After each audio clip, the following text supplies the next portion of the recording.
powerful message the church needs to hear, needs to continue to hear. There is hope, and it's okay to believe. Would you all do me a favor, put your hands together, welcome our dear friend Marilyn Heavilin.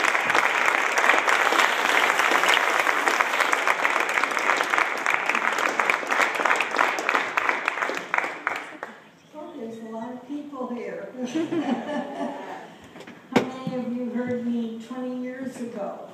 I know that it was one, yeah, and Dale did, and Amy did, and they invited me back. That's great. What a joy it is to be here and to be able to share with you some of my story. And we had a great experience tonight with Dale, just reminiscing. And I said to Amy, you were just kids, little kids, when we met you 20 years ago. Isn't that right? And we've been married now, it's going on 54 years. In October, it'll be 54 years to the same man.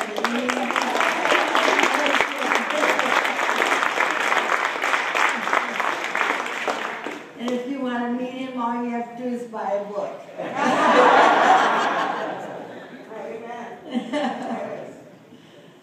It is my privilege to be here to share my story. As I was remembering some of it today, God brought back memories that I have sort of tucked away, but they're there, and they come back when I need them. I was 26 when our third child, Jimmy, was born, and 7 weeks later, when he was just 7 weeks old, my husband went into his room and discovered that Jimmy had died in the night of probably what they would call SIDS. We didn't even have that word at that time.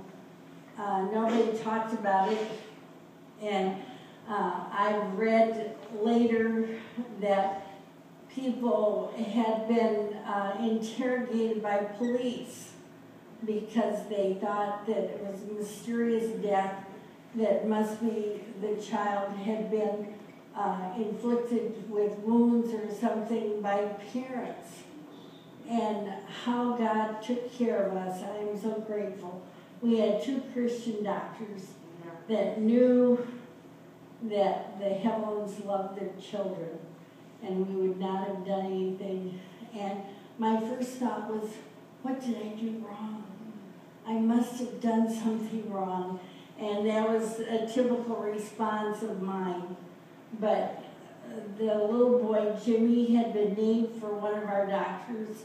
His name was James Brandt Heavilin, and James Brandt was named for our Dr. Jim Black, and for our dear friend, Dr. Henry Brandt, who was a Christian psychologist. And I shared with Dale and Amy tonight that I called him Uncle Henry from the time I was 15.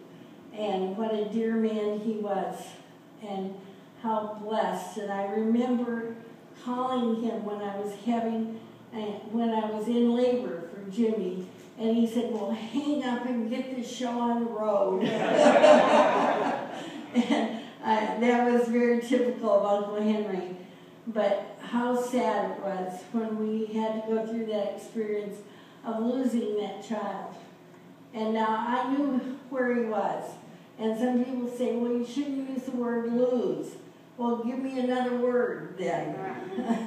I don't have a better word. He's not here. And so I have lost the experience of raising that child. And I don't know any other word to describe that. I'm happy to transfer that word if somebody will give me another one. And nobody can. They don't seem to be able to come up. They say, well, the word is, he died. Well, yeah, he did. But he's living again, and how thankful I am. And Jimmy would be 46 now.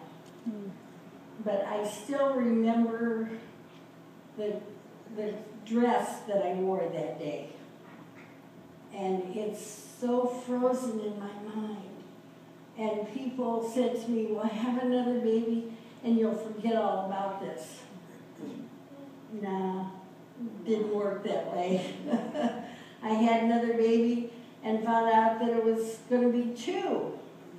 And that made sense to me. I don't know about you, but it seemed to me, I don't know what your theology is, but mine seemed to be that God owed me one. So now we were even. We had twins, born on Christmas morning, 18 months later. And how grateful I was for those twins, and how excited the church was for the twins to be born to the Heavilins on Christmas morning. That was just perfect. And then they didn't know what to do when just 10 days later, Ethan contracted pneumonia while still in the hospital and died within 24 hours. They didn't know what to do. That didn't fit into their plan, and that didn't fit into the God that they knew. Many of them said that. Well, that's not the God I know. Well, it's the God I know. And He allows difficulties to come into our life. We've never planned on them, and I certainly don't expect them, but I know they're coming. And I know that my God is faithful, and I know that He'll take care of me, no matter what difficulties I have to walk through. And at age 74, I realize that the difficulties can come. I'm slower than I was. There's no doubt about that. I'm older than I was 20 years ago.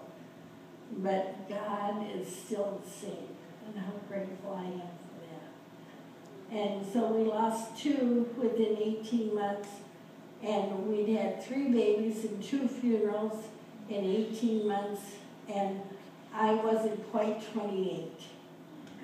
Now that was a lot to have to face. But as I listened to people, I have to say I never questioned God. I really didn't. Now, I was confused. I wanted to make sure that I got it right and that I was following His plan. Am I doing okay? Is basically what I wanted to know. But never any question about, is God doing okay? I knew He was. And I knew His plan. I learned,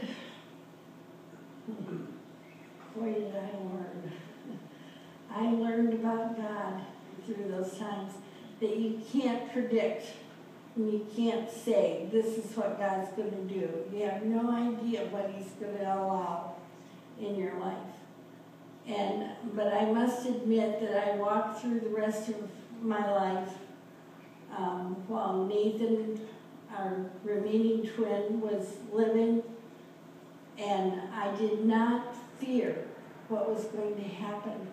It never dawned on me that we might lose another one. I thought there was a sign outside my door that said, "We gave at the office, leave us alone." And there should be, but there wasn't. And so February 10th of 1983, when I was a teacher at Arrowhead Christian Academy, Nathan was a junior at that academy, and he played basketball that night, and he was on the way home from a basketball game and got within a mile of our home when a drunk driver crossed the yellow line. And within a split second, we had an empty nest. We never planned on that. Never imagined that that would happen in our home. But how grateful I am that we had confidence that God was in control. And I'm not glossing over the pain. I can't describe the pain that happened when we lost our Nathan. And I use that word advisedly. We lost him. He was not here. And how difficult it was for us. And I remember the morning after he died that many of my friends felt they had to bring a Bible verse. And you don't. but some people think they do. And so they brought Romans 8:28. You know, I love that verse, and I believe that verse. But the morning after my 17-year-old died, knowing that God will work things out for His good didn't help me at all. It just, maybe I wasn't spiritual enough, I don't know. But it just didn't help me. And so I remember when Bonnet Bright, Dr. Bill Bright's wife, came into our home and she said, Marilyn, I've got a verse for you. And I thought, oh, Lord. I really like this lady. Please help it not be Romans 8:28. And if it is, help me to behave and not hit her. Because that's what I felt. But what she said was, I was at a prayer breakfast this morning, and this young couple brought this verse to me, and I want to share it with you. It's from the Living Bible, Isaiah 57, verses 1 and 2. And it says, the good men perish, the godly die before their time. No one seems to realize God has taken them away from perilous days ahead. Those who die in the Lord shall rest in peace.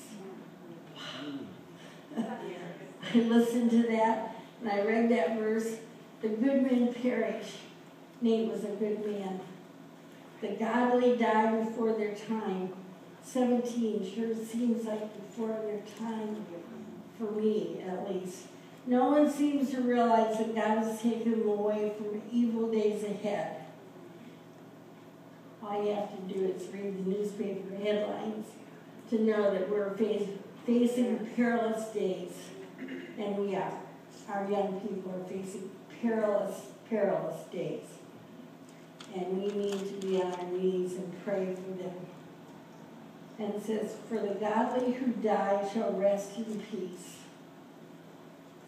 That's my boy.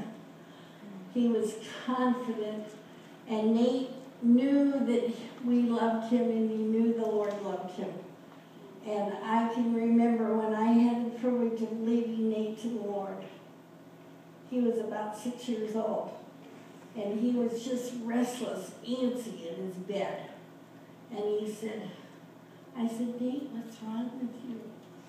He said, I'm not sure I'm going to heaven.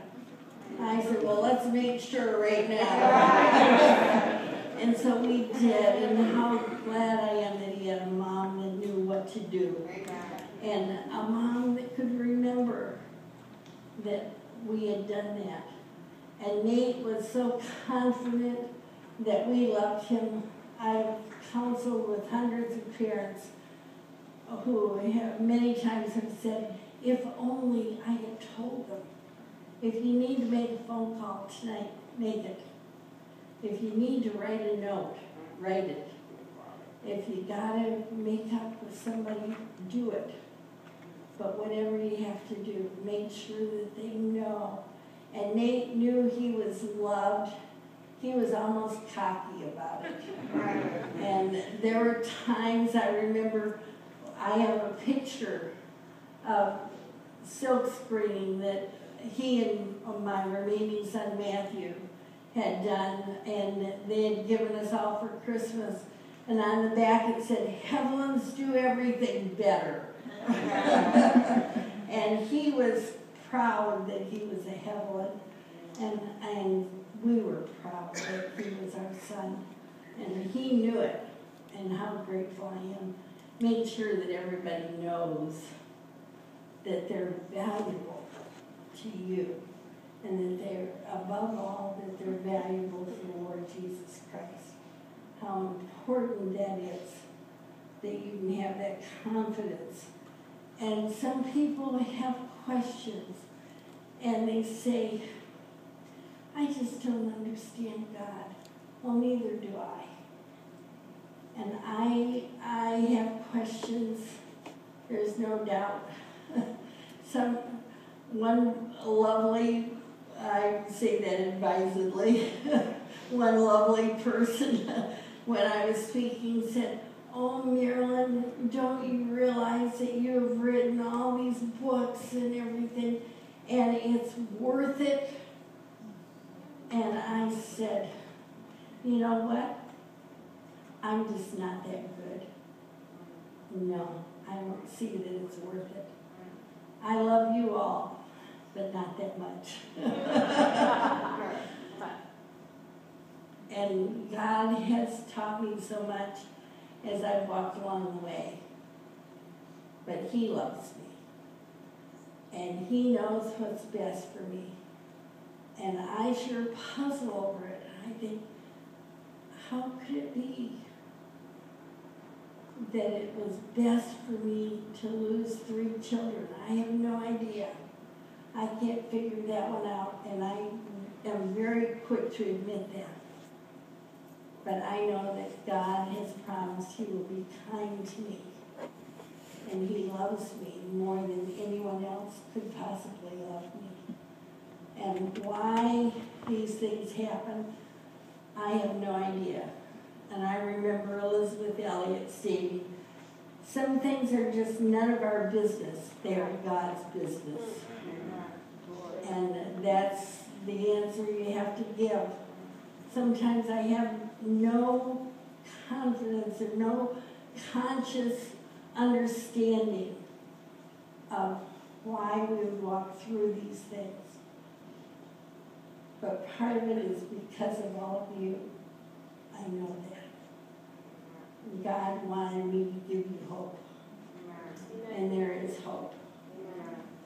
And there's confidence in Jesus Christ. And I know that for sure. And a little poem that has come to me says, it is only a tiny rosebud, a flower of God's design, but I cannot unfold the petals with these clumsy hands of mine.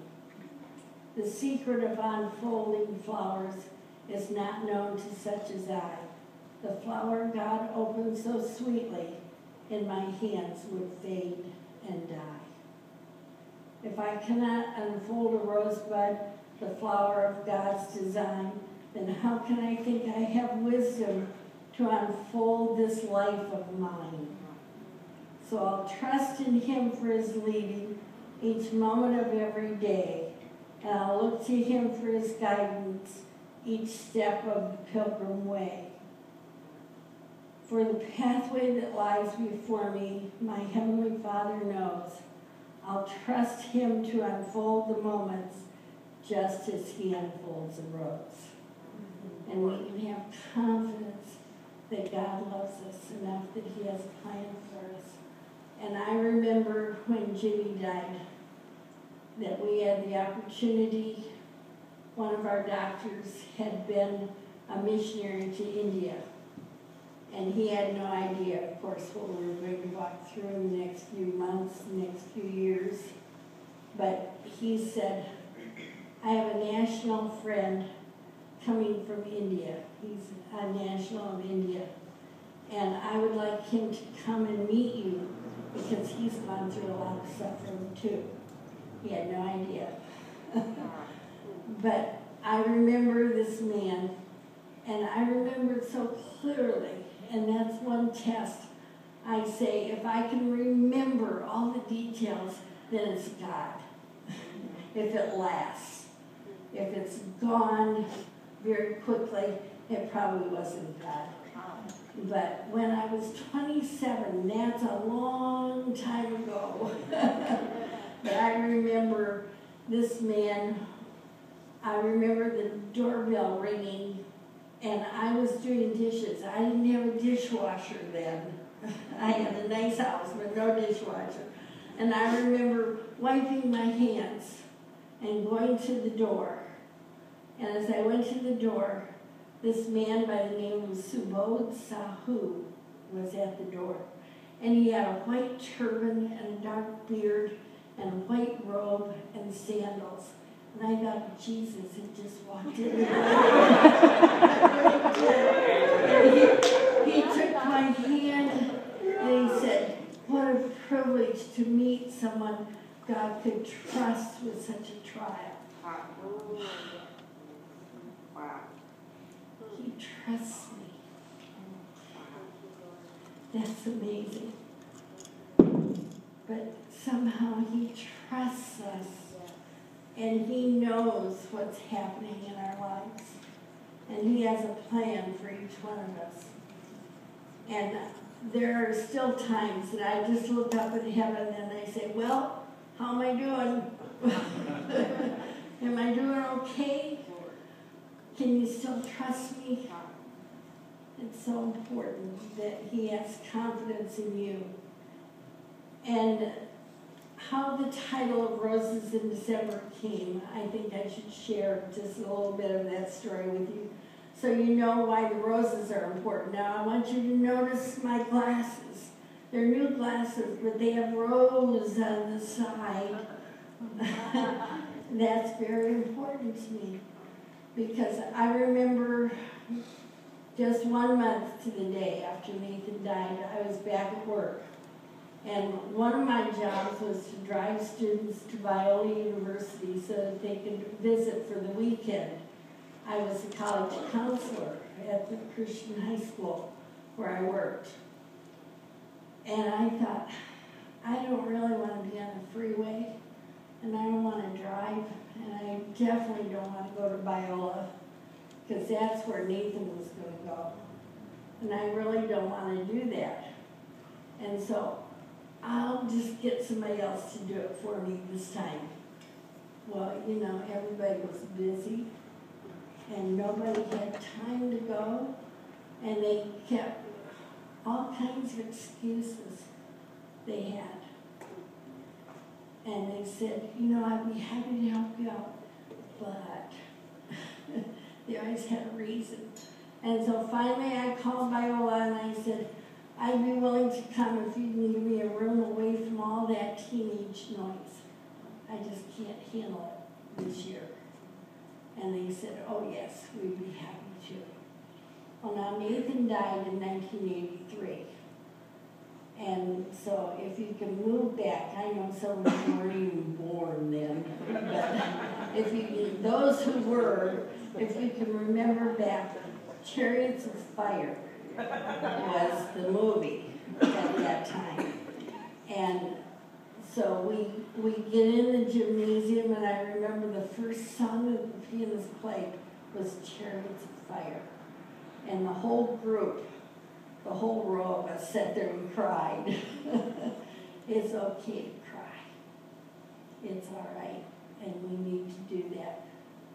But some of the, I was in the room along with my friend, and a knock came to the door. And it was the students that I had driven in my car, some of the girls that were there. And they said, Mrs. Heavilin, we wondered if we could stay in your room tonight. And I looked at my friend and I thought, that wasn't exactly my plan, but they might as well. And I noticed that the tears were running down their faces, and they had their sleeping bags under their arms. So they had pretty strong confidence that Mrs. Heavilin would let us stay the night. So they came in and they unrolled their sleeping bags on the floor. And we were there just a short time, and the girls started talking. It's just not the same at school anymore. It's no fun anymore. Nobody sings those stupid songs. Boy, did this mom ever learn. The songs that that boy sang to some of those girls. And then I remember one of the girls finally, about 4 o'clock in the morning, saying, Mrs. Heavilin, what are we going to do about Christmas? I thought, oh man, Christmas. It's not only Christmas, but it would be their 18th birthday, the twins. And I had neither one of them there now. And I just answered her from the heart of a grieving mother, and I said, I'd like to ask God to cancel December for this year, and I'll try it some other year. It sounded good to me. And so we all decided that's what we do. We just ignore Christmas. We'd go to school and we wouldn't sing those Christmas carols, and we'd just skip the whole thing. And so the next morning while we both were in classes, my friend and I were aimlessly browsing in the bookstore. And now I say aimlessly, and I think some of you can identify with me, because nothing mattered. Nathan was gone, and that's all that mattered. And it was like time just stood still. And I remember I walked and I taught, but I couldn't remember what I said or what I did. And that's the way it was.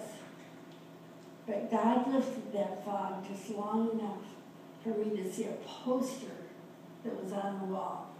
And that poster had a beautiful red rose on it. And the poster said, God gives us memory so we might have roses in December. And I thought, December? He must have been listening last night. Well, yeah. He always is.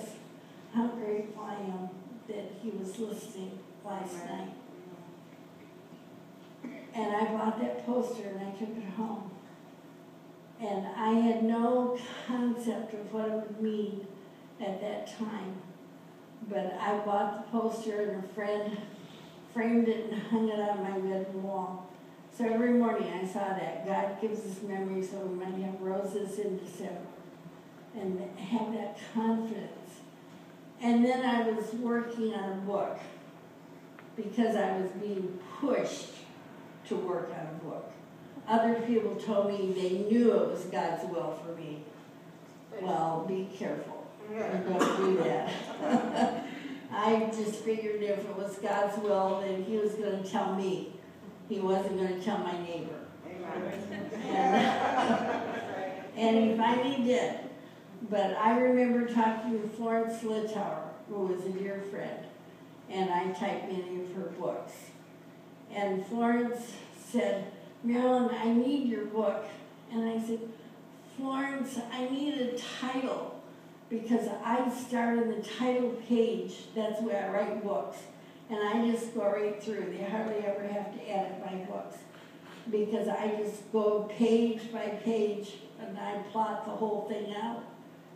And she said, I said, I just need a title. If I can get a title, I can get going. And I remember Florence saying, well, call it Roses in December and get on with it. That was a choleric approach. And so I said, okay. And I called it Roses in December, and I had 8 chapters in 2 weeks. Wow. Yes. Yes. That was God's will and God's plan. So the first 8 chapters of that book, you can know, were written in 2 weeks, because it was just an outpouring of my heart. And so that's the story of roses, and that's why I wear roses whenever I get a chance. I think if you look close, you can find some patterns of roses in this, and besides sparkly. And I agree that you should always sparkle. And I'm all for that. It may be a little too sparkly with these lights, I don't know.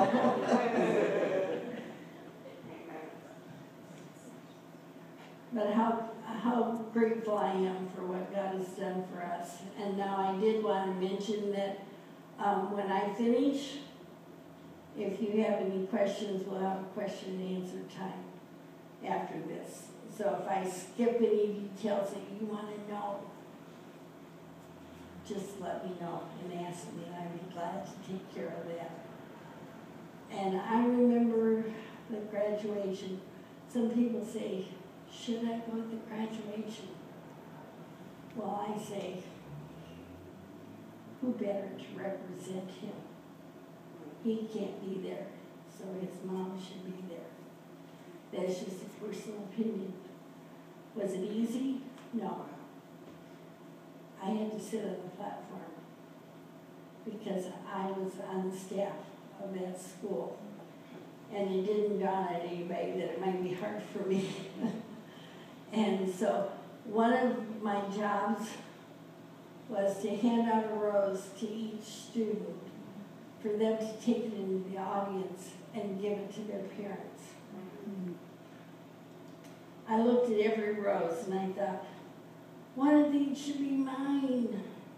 I worked just as hard as these other parents did. Why don't I have a rose? And then I looked up and I saw two of the girls walking across with a bouquet of roses for me. I got more roses than anybody. God has a plan. And how special it was that Nate was not forgotten and he was represented well.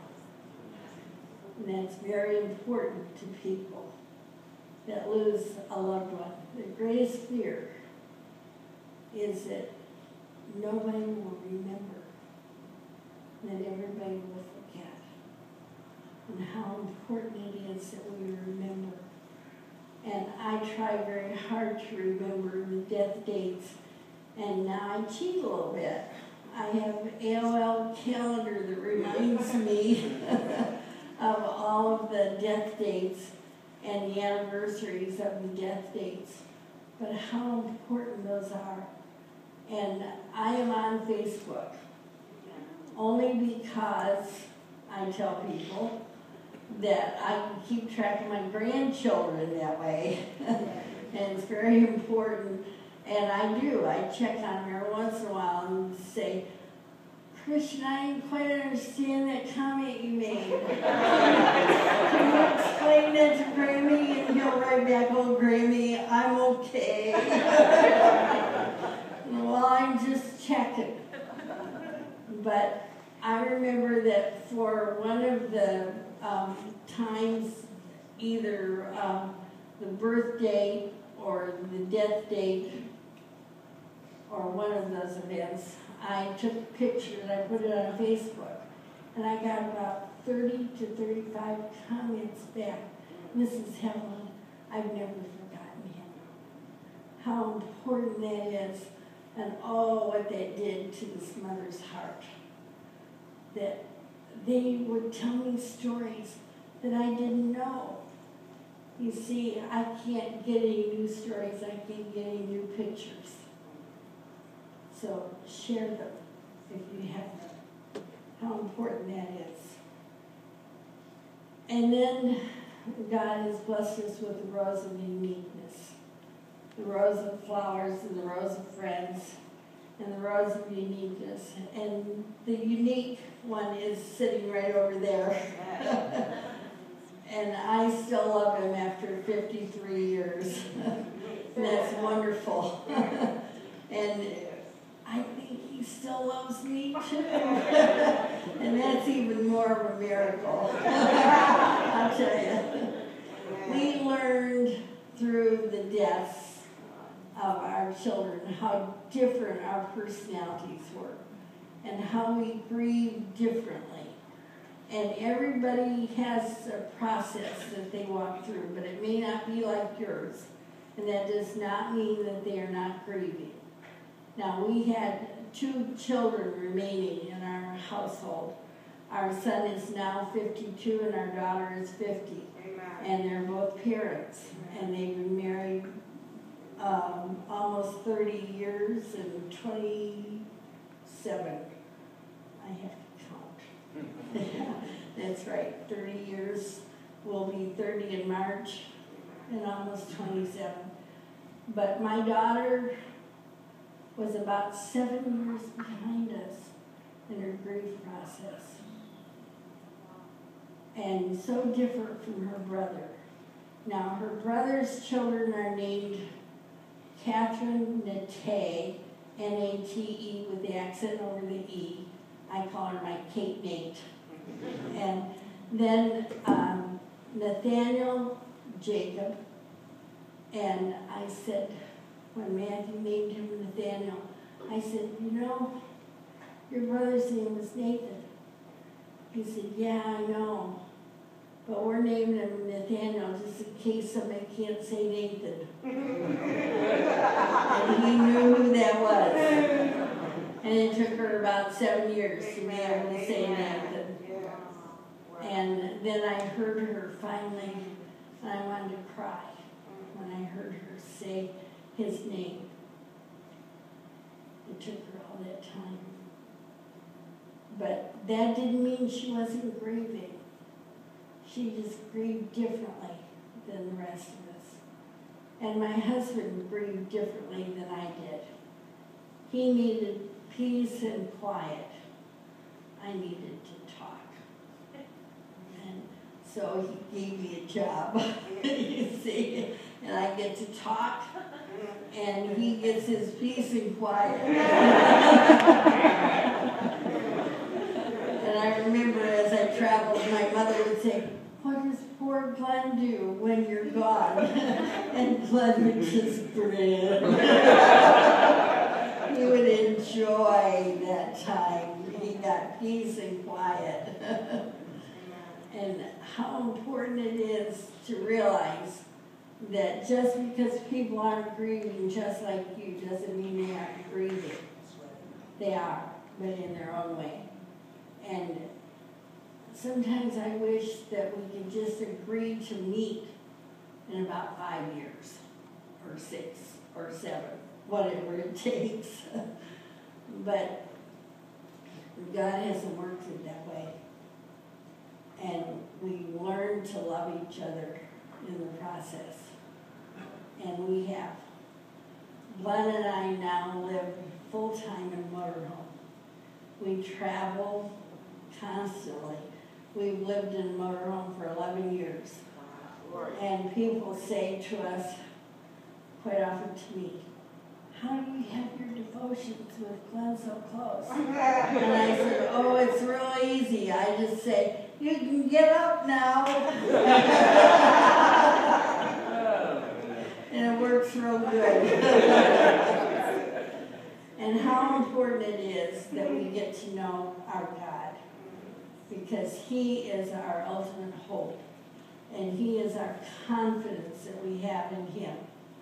And we can learn Scripture, and sometimes I have the feeling that they must have slipped that verse in the middle of the night, because I didn't notice it before. And I have read through the Bible now over 47 times. Every year since Jimmy died.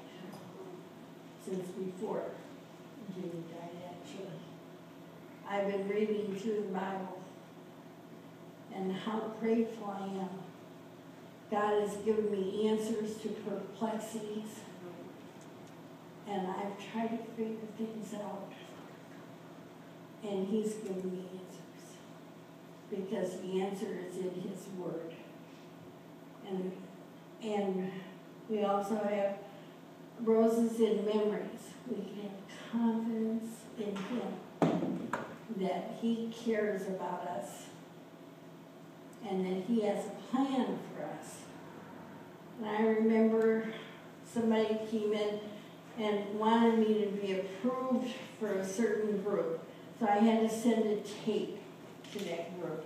And I was sort of grumbling about it. I don't see why I have to do that. I know that I do a good job. And they ought to know that too. And why do I have to be checked out? And so I was not really a happy camper when I did this. But I flipped through the tapes, and I thought, well, this one will probably work. And so I put the tape in the machine, and very quickly I realized, well, it wasn't what I thought it was. And then I heard a piano, and I knew what I had found. I had found a tape of one of Nate's voice lessons. As I listened to that, I wanted to just flip it over and see if I could find the right message. But God was very clear that day when He said, "Sit down and listen." So I did. And I listened very closely. And 2 boys were going to take their lessons together. That's how the mothers worked it out, you see. was, if Pete will go with you, will you go? And so Mom worked it out that way. And so Pete, I could hear Pete, but I couldn't hear him well. And then I started giving God instructions. And I said, now look, don't tease me. If I'm going to hear Nate, I got to hear him well. And then I learned that God answered prayers even retroactively. Because I heard the voice teacher say, Nate, come on up here by me. And she moved him next to the microphone and next to the piano. And I could hear him perfectly as he sang one song, what a change it made in my life. And he sang that song, and the teacher said, have you got any more? And he said, yeah, I've got one more. And then he added something I'll never forget. He said, it's not really my favorite, but it's my mom's favorite, and I want to learn it for her. And he sang beautifully all the verses, to pierce my ear, O Lord. And that was a song I really liked, and I love it today. And God allowed that song to be there for me. It was mine. You see, it was all for me. Because God loves me. And He has a plan for each one of us. And He wants to give us hope. And then we have the Rose of Victory. Glenn and I have the privilege every summer of working at America's Keswick, which is a Christian conference center in Whiting, New Jersey. And they have the oldest addiction center, rehabilitation center in the United States. It's 7 years old?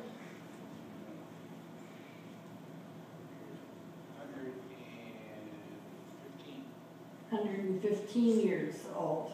Okay. See, that's why I bring him along. He has the right answers. But the first summer that we were there, somebody said, well, what you need to do is go down to the colony where they have the addiction center guys. They have 42 residential program for 42 men, residential program for them. And it lasts 120 days. And they said, you need to go down on Wednesday night for TNT. Now, all I knew about TNT was it was dynamite. Right? See, the older people know that's what TNT stood for. And what this TNT stands for is text and testimony. And so you were to give a text and then a testimony. Then you get to choose a song out of a hymn book. And how special that was for me. And then I found out as I went, how I wish I could take you all to one of their meetings. How many times have you heard someone stand up and say, Charlie, I need to ask you for forgiveness for what I did today. I'm so sorry. And the tears are running down his face as he says this. And I said to Glenn, only in heaven we've ever seen that. How special it was. But then the guys got all together and they sang their theme song. And I found out that their theme song was Victory in Jesus. Now some of you might know it, and some of you are probably too young to know that song too. That really marks my age. But, and Dale and I have an inside thing about that one. Because I wrote him about a song and he'd never heard of it. And I said he was just a kid. That's why. But Victory in Jesus had been our family song. And we sang it at Nathan's funeral. And we have a recording of us singing that song together. and how special that is. And we also have a recording of us singing, "There'll Be a Meeting in the Air." And now that's really an old song. But when I was a little girl, I remember this lady singing this and waving a hanky. There'll be a meeting in the air. See, that really marks my age. I know. There's some people that remember. And I'm so glad there are some of you around. Cotton tops is what they say. They call us cotton tops. At least we have hair.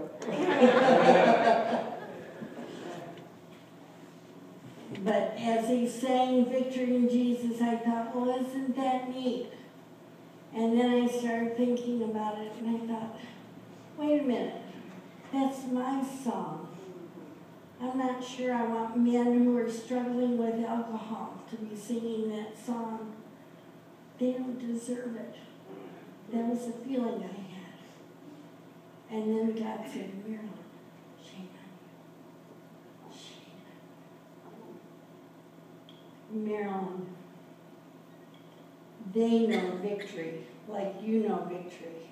Now let them sing it. And now I have had the privilege of standing with those men and singing "Victory in Jesus." Yeah. And there's one young man who was, I don't know where he's from, but he had a Brooklyn accent. And he would, after he would sing that song, he would come up and give me a kiss on the cheek and say, "This one's for you, honey." I just loved it. I just waited for Howard to come up and say that. "This one's for you, honey." But God has given us confidence and belief that He is in control and He knows what He's doing. And a poem that I heard Elizabeth Elliot read on her radio program was called "The Mendicant," which means the beggar. "I stood a mendicant of God before His royal throne and begged Him for one precious gift which I could call my own. I took the gift from out of His hand, but as I would depart, I cried, 'But Lord, this is a thorn, and it has pierced my heart. This is a strange and hurtful gift which Thou hast given me.' He said, 'My child, I give good gifts, and I gave my best to thee.' I took it home, and though at first the cruel thorn hurt sore, as long years passed, I learned at last to love it more and more. I learned He never gives a thorn without this added grace. He takes the thorn to pin aside the veil which hides His face. We can see Jesus. And how blessed we are. Thank you for allowing me to come, and thank you, Jesus. Amen.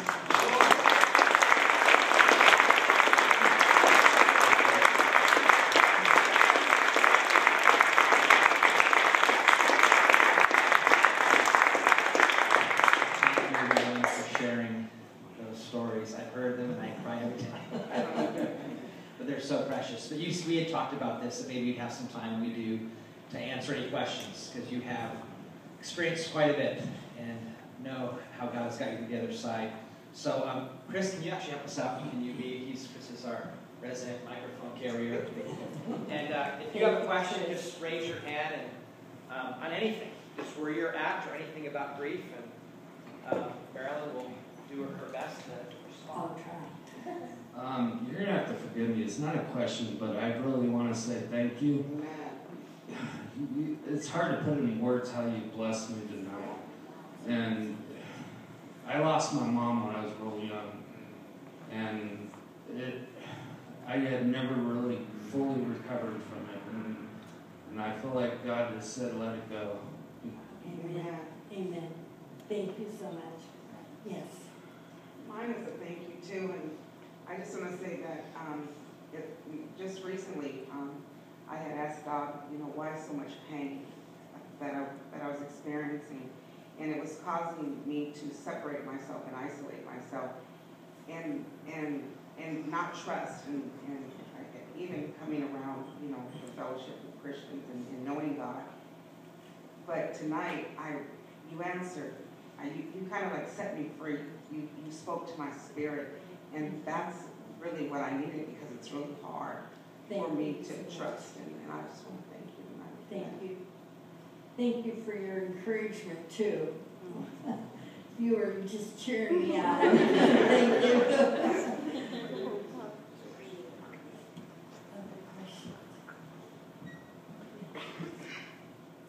Mrs. Heavilin,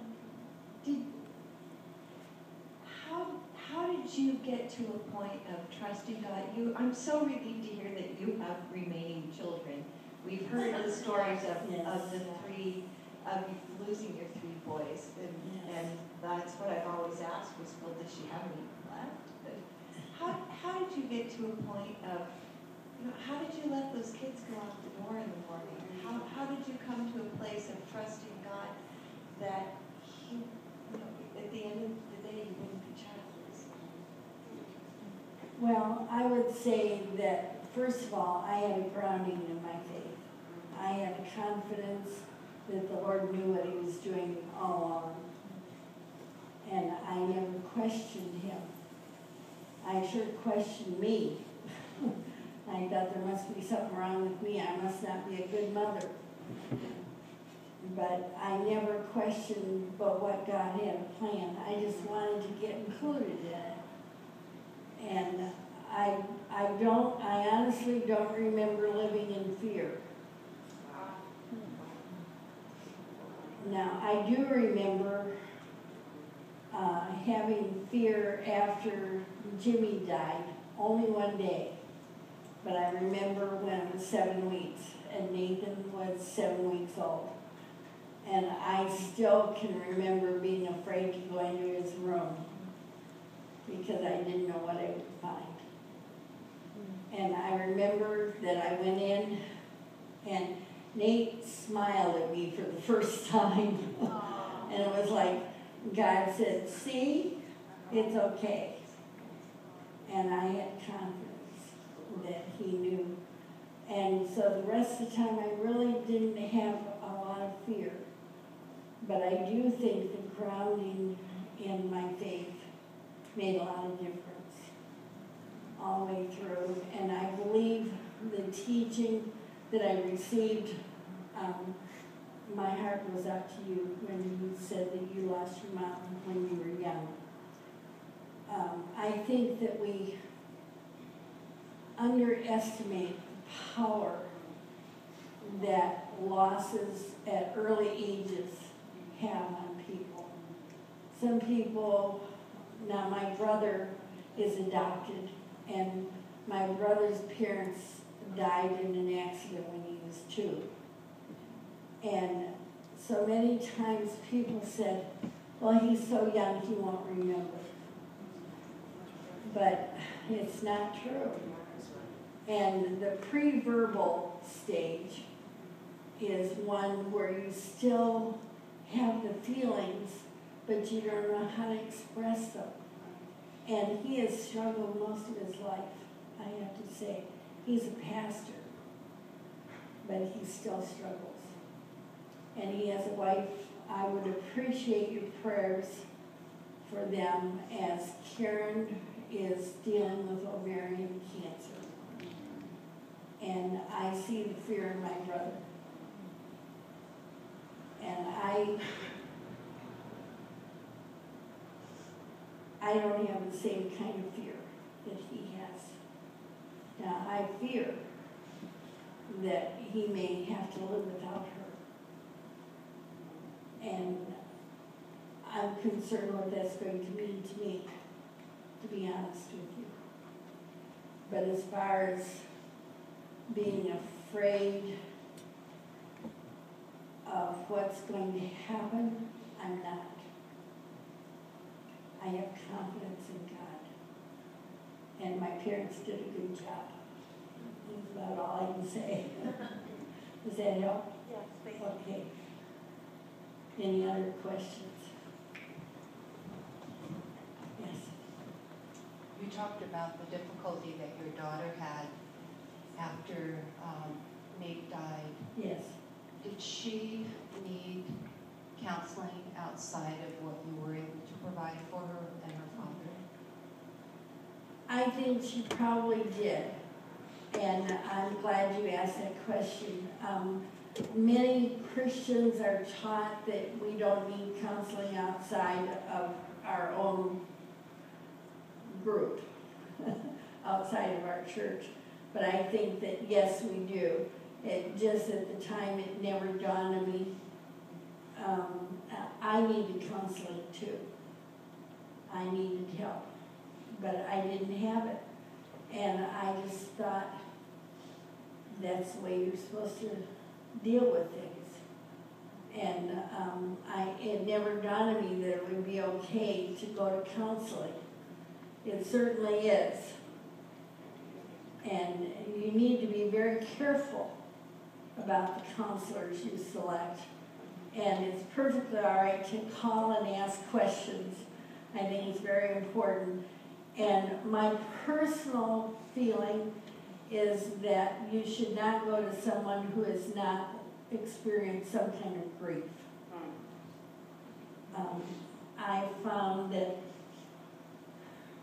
many pastors do not understand grief, and they misinterpret what Scripture says. And many Christians definitely don't understand grief. And most counselors don't if they haven't walked through it, Christian or non-Christian. They need to have experience in walking through a loss and knowing what it's like, having some kind of experience. Okay. Does that help? Yes. Okay. Yes. You had said that, and understandably, that when people were to bring a verse, that wasn't something you wanted to hear at that time. I'm just curious, I've had a couple friends that have had really huge losses where I just didn't know what to say, what would be encouraging, especially if they're non-Christian. I had a good friend of mine who lost her daughter horrendously, and she said, I lost my belief in God, and I just told her bad things happen to good people. I didn't know what to say. Like, you don't want to say the one thing that offends someone, because they're going to remember it. Well, first of all, you have to realize that it's not your responsibility to answer all of her questions. And I think Christians have a tendency to want to do that. We want to fix it. We want to make it better. And we can't always do that. And besides that, my answer is, what can you say? The answer is as little as possible. Glory. And I say hug them and cry with them and just say, I don't understand it either. You know, be vulnerable, be open if that's the way you feel. And I remember my mom saying, I never thought God would do this. Now, my mom was a strong Christian, but it caught her off guard when Nathan died. And it caught us all off guard somewhat. And so no answers from people would help. It just meant a lot that people cared enough to be around and to be there. And that's the basic thing, just be there. And yes, there's one over here. Yeah, okay. You mentioned that, you said that you remember the dates of your children in that past. And Yes. You don't want to forget them, it's so important to remember. I guess I have a couple of dates, and part of me doesn't really want to remember, not that I forget them, but what do you do on those days to remember? Okay, what we do is, for the birthday, we always give the chancel flowers at the church. And that evening is the candlelight for the Compassionate Friends. It happens to run the same time as we select a Sunday in December that we acknowledge the boys. And we try to have it be the same time as the Compassionate Friends candlelighting, worldwide candlelighting. And since I am the founder of the Redlands chapter, I have the opportunity to give a rose to each new person. And so that's the way I remember it, is I take roses out of the bouquet that we gave that morning, and I always make sure there's close to 24 red roses in it. 3 white ones. Doesn't take a lot to figure that out. I don't think most people can figure out what that means. And so the 3 white ones, I always tell people they're mine, and you can't have them. I'm not very generous with those. But the rest, that's what we do for the death, or for the birthday. And then the death date, we have, since we're in Morro Bay, about the time of the accident, February 10th, 1983, which is a day, I want to say she'll live in infamy, as Pearl Harbor has to most people, December 7th, 1941. But I lived through both, and so I think it's important to remember. And so we launched balloons, and we launched them for all 3 boys instead of just the 2, or just the 1. We have just selected that as a date that we remember all the boys. And we have started a tradition of inviting a couple from the church that we attend there in Cambria to go with us to launch the balloons. And the last couple of years, it's happened to be someone who has lost a loved one in that year. And so I buy a balloon for them too. And then I also buy a purple balloon for my friend Vicki that I met several years ago at the campground. She was from Memphis, Tennessee. And I said, I just rewrote Roses in December and added 2 chapters to it. And she said, oh, what are they about? And I said, well, one is when a loved one dies by AIDS, and another one is when a loved one dies by suicide. Even though those are not my experiences, the publishing house asked if I would write about them. And so I added them, the 2 chapters. And when I said suicide, Vicki started to cry. And I said, Vicki, what's going on? And she said, I was the one that found my mom. And I said, when did she die? And she said, I honestly don't remember. She said, I blocked that date out. And I said, okay. But I knew that they would be going with us. And so we have a purple balloon to remember Vicki's mom. And I always, we did it just a couple weeks ago, February 10th. And so I send pictures back to Memphis, Tennessee, and say, here's one for your mom.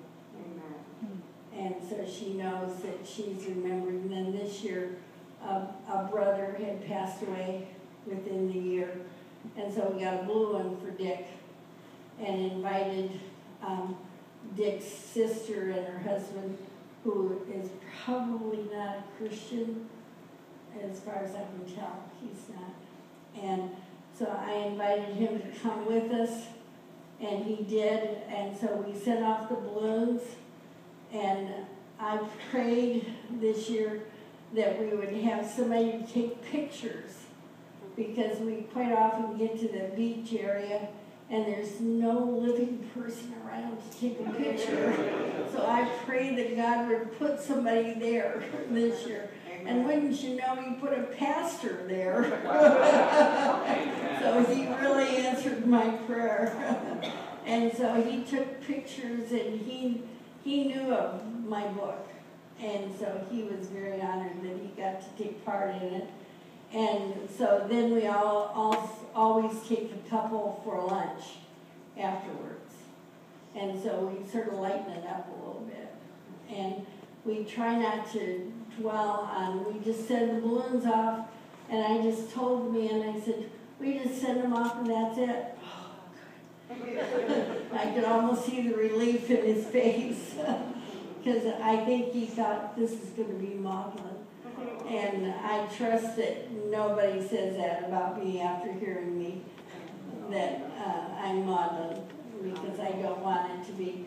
But you see, remembering the people does not mean that you're maudlin. It does not mean that you're maudlin at all. But you can just have confidence that God gave you memory. And so he has a reason for that. And I believe he wants you to remember the people and remember the impact that they've had on your life and what you've learned over that time. Okay. You got 2 questions over on this side. Okay. This side needs equal right. Okay, you've done your talking for tonight.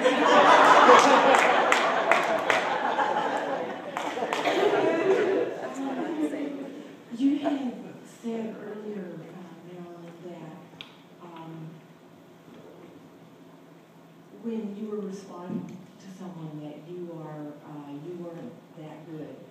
Well, this question that I want to ask, I feel that I must be even less good than you are, because how did you get through however long it took, enduring all the platitudes and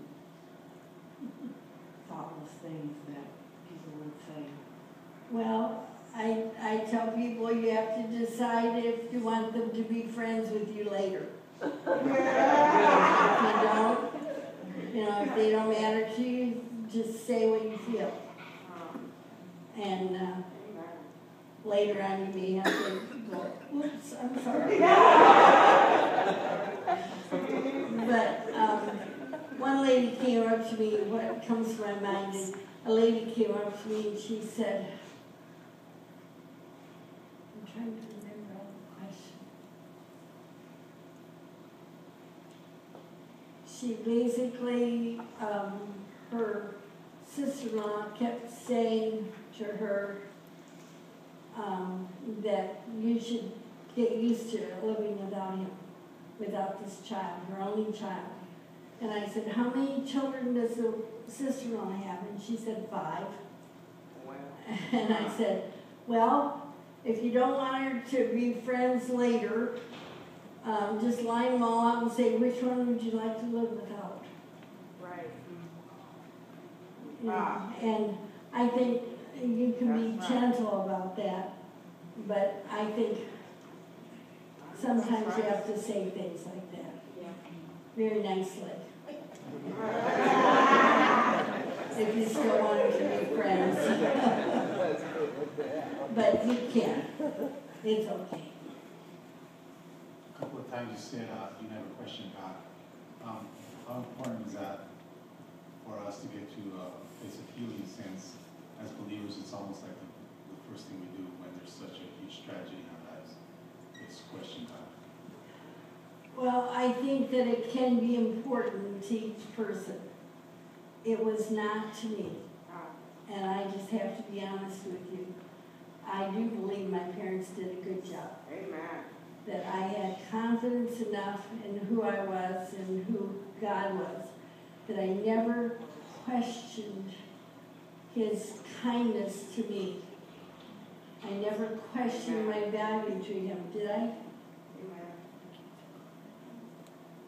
I think there's a difference between having questions for God and questioning God's ability. You know, we all have questions. Why in the world would a 7-week-old baby just die in his crib? I don't know the answer to that. Is God trustworthy? That is a settled question in my mind. God is trustworthy. And the same applies then to Ethan and then later on to Nathan. Yes, we have questions. Why did he drive that particular street on the way home that night? Why wasn't he 1 minute earlier? Or why wasn't he 1 minute later? Because the drunk driver would have crashed into somebody else, or he would have already gone home or something. There's lots of questions about circumstances surrounding the events, but the trust in God is a settled thing. God loved us so much, he sent his son. Yes. Glory. Thank you, Glenn. Does that answer your question? Thank you. How do you, I guess, recommend grieving when deaths are complicated? For example, with Nathan, you also had to forgive someone who took his life, or many people have lost maybe parents who they didn't have a great relationship with. So you're still grieving, but it's not just all great memories, maybe. Okay.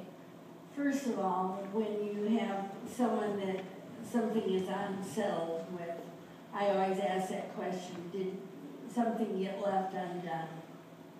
And usually, yes, they can answer that. Yes, if I had had a chance, I would have told him that I loved him, or I would have told him I forgave him, or something of that sort, or I think he's a jerk, whatever you want to say.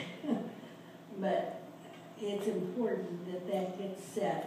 And so I suggest that people write letters.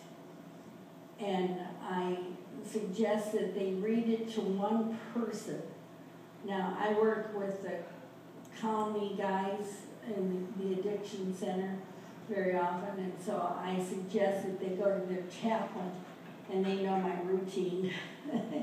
And I suggest that they read the letter and be very honest with what's upsetting you. Don't sugarcoat it.